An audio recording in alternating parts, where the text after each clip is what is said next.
we always do these like soft questions at the beginning of these. And there is one soft question that has leaked into the public consciousness. That's just one of those silly things that people argue about on the internet that I think people need to hear you address. So 100 individuals, 100 men, 1 gorilla. Where do you stand? 100 men win. Thank you. I'm so glad that you said that because I have taken a lot of flack for that opinion. Gorilla is going to run away seeing all those guys just charging it and just... Now, if it's like an arena situation where no one's running away, still 100 dudes, right? Yeah. Yeah. We Easy. will lose maybe 20 in the event, but... Thank you. Very logical, well-reasoned, well-thought answer. Mm-hmm. Plus, gorillas are not endurance-based fighters. They are brawlers who are meant to finish a fight in 1 to 2 hits. Yeah. They do not have the stamina to take on to swaying their fists 100 times. It makes sense to me. You don't have to convince me.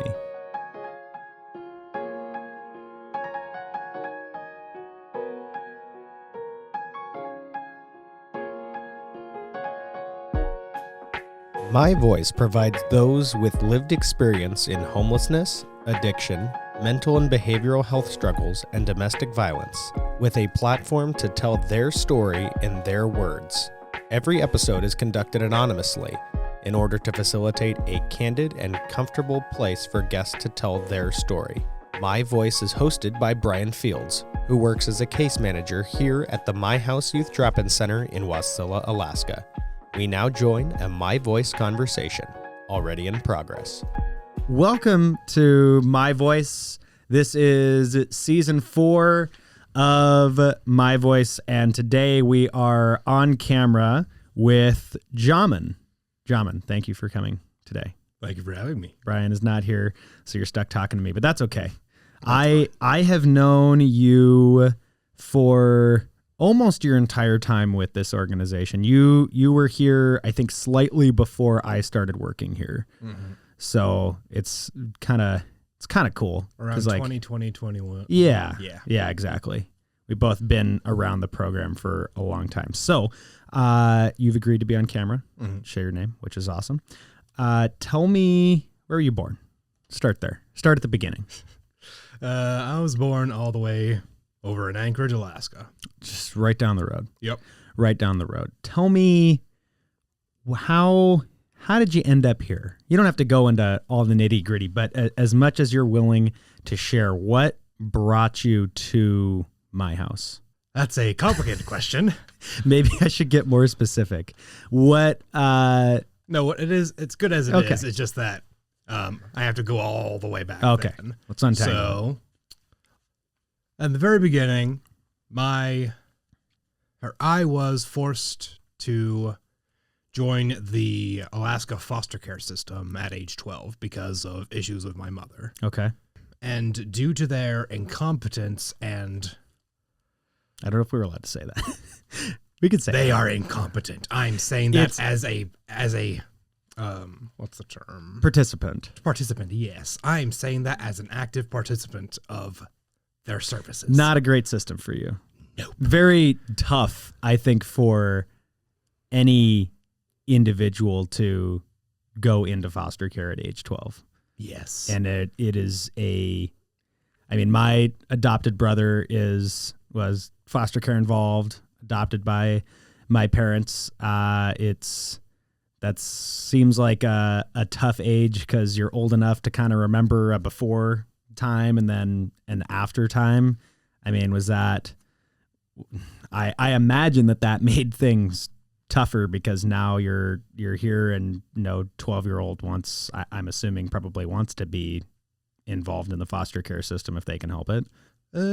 It was less I didn't want to be involved and more I wasn't aware of it. Okay. Due to my personal situation. I was not given a lot of knowledge about how the world works at that age, so I went in basically feet first. Okay. And so I was bounced around through their incompetent system all the way up until I was age 19 because I was held back when I was a kid due to my ADHD. So 7 years. Yeah, 7 years of.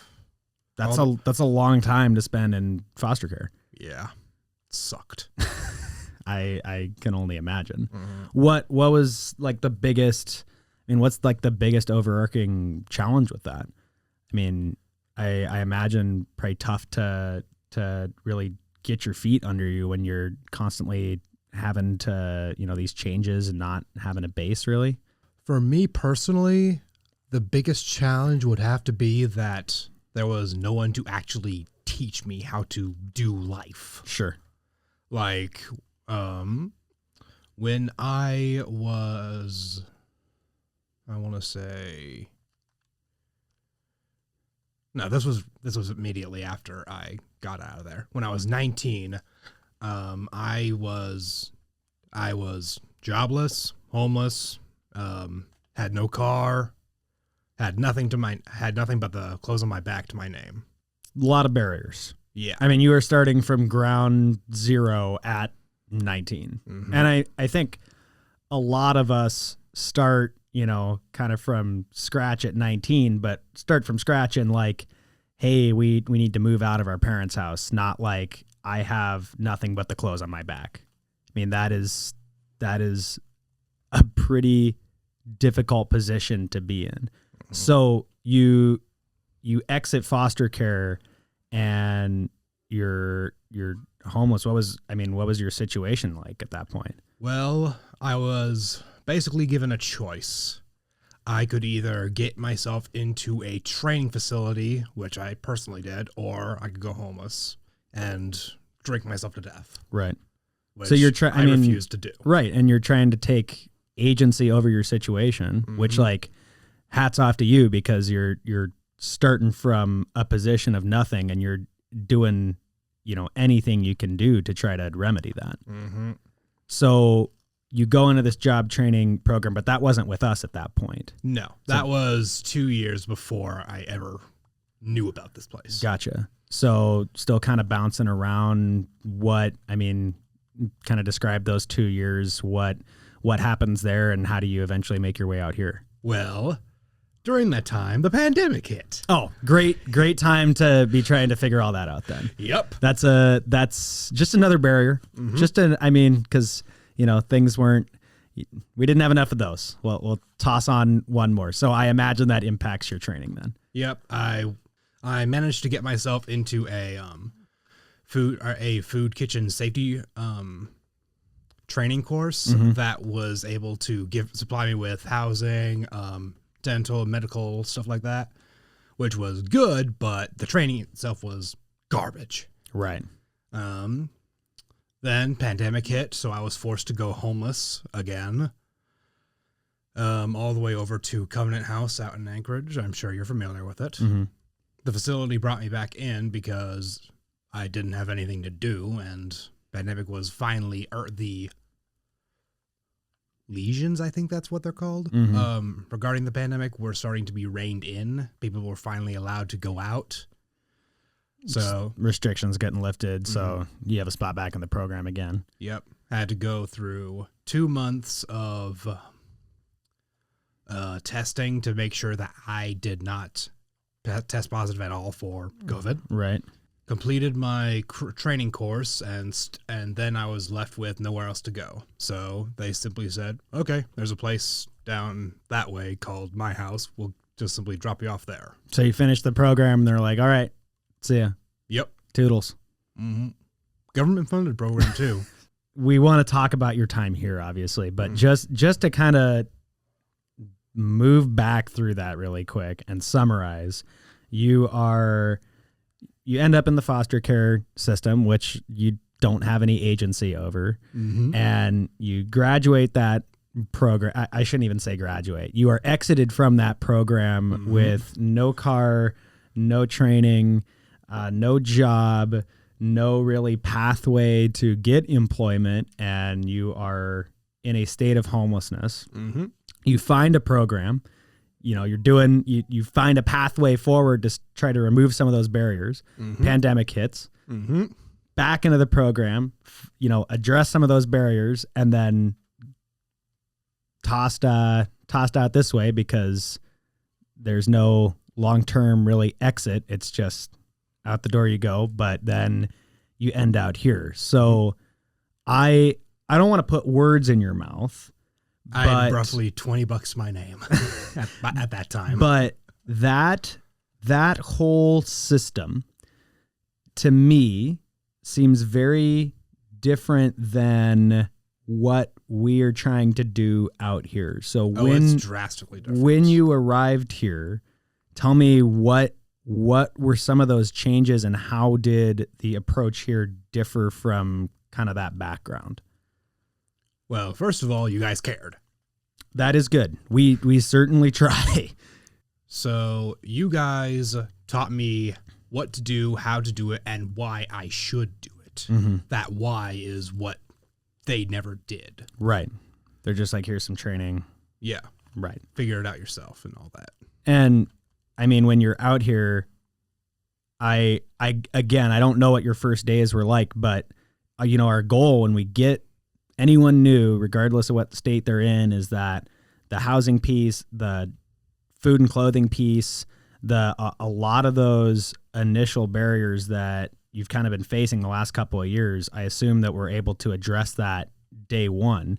And then you're also describing some of those, more challenging barriers like the job training, the education. How did the My House program allow you to address those barriers and remove them? Well, first of all, you didn't take a book and just shove it in my face and say, read this, and suddenly you're certified. No. You guys took me into the kitchen, showed me what to do, how to do it, why we do it as well. Mm-hmm. Like I said, that why is the most important piece. Yeah. Because, I'm not going to do it unless I know why I'm doing it. So you were a cafe intern, right? Yeah. How did that prepare you? I mean, and spoilers, I guess, for your life story, but you then were a cafe manager as well for a while. Assistant manager. Not you were manager. Assistant to the regional manager. Yes. How did you feel like you fit in that program in the cafe? Family feels way too personal. Mm-hmm. But at the same time, friends doesn't quite grasp it good enough. So I don't know what an in-between between friends and family would be. But it's a fit. Yeah. I mean, and I will say, just from my interactions with you in that time, it felt like maybe you were doing something that was actively giving back to not only the community, but also other youth in the program. And I think that's something that you excelled at, was working with other folks. Yeah. Why on earth would I allow something that's happening to someone that's happened to me to happen? Yeah. Why wouldn't I give them the tools to do something about it? Yeah, for sure. Now, again, spoilers for your whole life, but you aren't in food service anymore. Nope. You just finished your first wave of training for concrete masonry. Yep. Heck yeah. This past Friday. Heck yeah. Congrats. Big deal. Mm-hmm. So tell me how, because this is an experience that I think a lot of clients have, is they don't, just because you do a training program in the cafe that is for food service does not mean that you go on to work food service for the rest of your life. No. I like working back a house, but I worked back a house when I was younger, and I don't work back a house anymore. I don't work as a line cook anymore. So how did that program provide you with the skills that you're now using kind of in this other career field? What were some of those soft skills that you learned that have helped you as you've moved forward in your career? I would say probably my mindset regarding approaching work as a whole. Tell me about that. When I was a teenager, when I first got my first job, I saw work as a meaningless chore that would have no benefit for me growing up. Sure. I quickly learned that was not the case. And you learned that here, you're saying? Oh, no, I learned that way earlier, but it didn't quite sink in until I got here. Okay, sure. Sure. So value in work outside of you're going to give me this paycheck at the end of the day.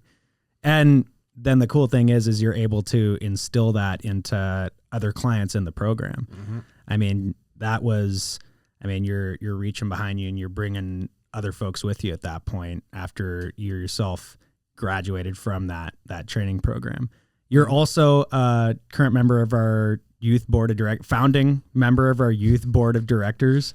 Talk to me about the input that you've been able to provide to the organization through your time there. Opinions regarding that stems almost entirely from my time in homeless programs. When I was homeless, I was constantly under threat of theft, bodily harm, and wondering if I'll wake up the next morning. Right. When it comes to the project that we're working on, no spoilers. We could spoil a little bit because do we feel like we've talked about it, like you're talking about the new building, right? Yeah. And so that was when we started that youth board of directors, really kind of in its current state. That was a big deal of why we wanted to start it, is because we wanted that core group, and now what it's grown into, to be able to offer continual feedback on the programs and the design of that building so that it works for our clients. And I mean, you've had a lot of input on that over the course of the last 2 years, I'd say. Yeah, I would agree with you on that. Well, I just think it's what you're describing, and kind of your history is not atypical for a lot of clients. I mean, a lot of folks have a lot of systems involvement, and the impression that I'm getting for you is that you're not always the biggest fan of how the systems treated you and what the outcomes of that system was. No. And so I mean, to me, your ability to affect how this place, treats its clients, and how we design programs, how things operate, is really important, so that we don't end up being a system that doesn't work for the folks that we're trying to serve. Yeah, I do not want anything like the AK Child and Family, which is the name of the foster care system I was in. Place. What makes my house different? What makes this program work? And you don't have to, try to assume for any other client, but for you, what made this place different? What made this program work? Just the fact that you cared, I would say, is the biggest thing. Yeah. Which I know I'm repeating myself a lot, but that is simply what made the difference. You guys cared. And I think a lot of folks care, but I think there's also a lot of compassion fatigue in this industry. And I do think that it's right in our philosophy of care, which also you as a staff member help shape our philosophy of care. When we say that one of our key components is that you are valued, it means that it's not up to our staff members to whether or not you succeeded, whatever that looks like for you. It is up to you to succeed. And we're going to remove as many barriers as we can from your success, but you still have we value your input and your insight enough to listen to you when you tell us this is what you need. Mm-hmm. Which is something I really like about this place. Here's what I'm going to do. I'm going to make a couple of comparisons directly from what I've had in the past to what you guys have done. Okay. So, in my from my foster care days, whenever I was assigned a case manager, it was always they set the time, they set the day, and you have to be here on that day. Okay. You guys did not. You guys threw that out the window. Come in, come talk to me. Tell us what's wrong. Tell us what we can do to fix it. That's a big difference. Mm-hmm.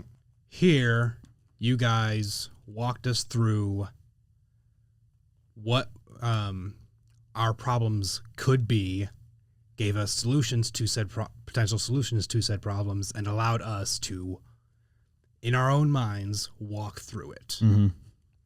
which was which might not have been big for everyone, but it was big for me. Yeah. You had some agency in your Yes. development. Like Old Yeller doesn't have a lot of agency in being taken out to the shed. Yeah. Like you're being taken out to the shed. But I mean it, and I'd say anecdotally, like that's not, you're describing your experience. That is, I think, everyone's experience in more than just my house. Like people do better when they have the ability to have a say in how they grow, heal, learn, work. It just works better when we work together on it. I've never experienced this before. I don't know what I'm doing. Mm-hmm. Like, it's frustrating. Yeah. Like you need help. You need some, you don't always have all the answers, but when someone just tells you what the answers are and then says, now just go do that. Well, maybe that answer doesn't work for me. Yeah, or maybe you don't understand what my problem actually is. Mm-hmm. Like that isn't how we solve anything. Which is frustrating, but at the same time, kind of or somewhat relieving because it, at least for me, shows that I'm unique in my experience, in my journey. Mm-hmm. It's both a curse and a blessing. Yeah, the human experience. It's both a curse and a blessing. Yep. Any other comparisons that you feel like would accurately describe it? I think those are two really good examples you just gave. No, those are the two big ones that I can think off the top of my head. Let me give you one more, maybe job training wise, a difference in the job training programs. Okay. Yeah, I can make a couple more differences. Well, like I said earlier, they didn't shove a book in you guys didn't shove a book in my face, say read it, and boom, you're done. You're ready. Yeah. Because you're more of a hands-on learner. And like Yes. you said, you want to know the why you're doing something. Mm-hmm. Which is not something that they knew how to work around effectively. Gotcha. We were effectively shoved into a room, given a book, and told to to read it and figure it out. Which you guys did not do. You guys gave us actual instructors who somewhat knew what they were doing. Most of the time. Yeah. They taught us the process, how to identify certain things, such as problems that may have occurred. They taught us a lot of the back of house procedures, I guess would be the term, such as how to take stock, how to take inventory. I know those are technically the same thing for most people, at least. How to clean, how to prepare, how to. I guess that's all the examples I can think of. Yeah. You guys, we were actually taught how to do all that stuff instead of just, I guess, like I've said again, shoved it or had a book shoved in our face and told us. Sure. To, yeah. So I have two more questions. One, if someone was listening or watching that was considering the program, or was maybe thinking about coming in, what would you tell them to encourage them to become a client or to go through job training with us? If you are struggling, seek help, which I know a lot of people say, go out, get yourself some help. But like here, it's true. Like these people can help you. Mm-hmm. They can walk you through the process of healing, of learning, of just changing who you are as a person, which I learned over my 4 years of being here how to do. Mm-hmm. I used to be a small, cowardly wimp, to put it simply. Now, I'm only half a wimp. A big Chad energy now. Nah, not there yet. I still got a long path ahead of me. I will say that earlier when you described you finished this program and then they're just like, okay, well, go to my house or something. I don't know.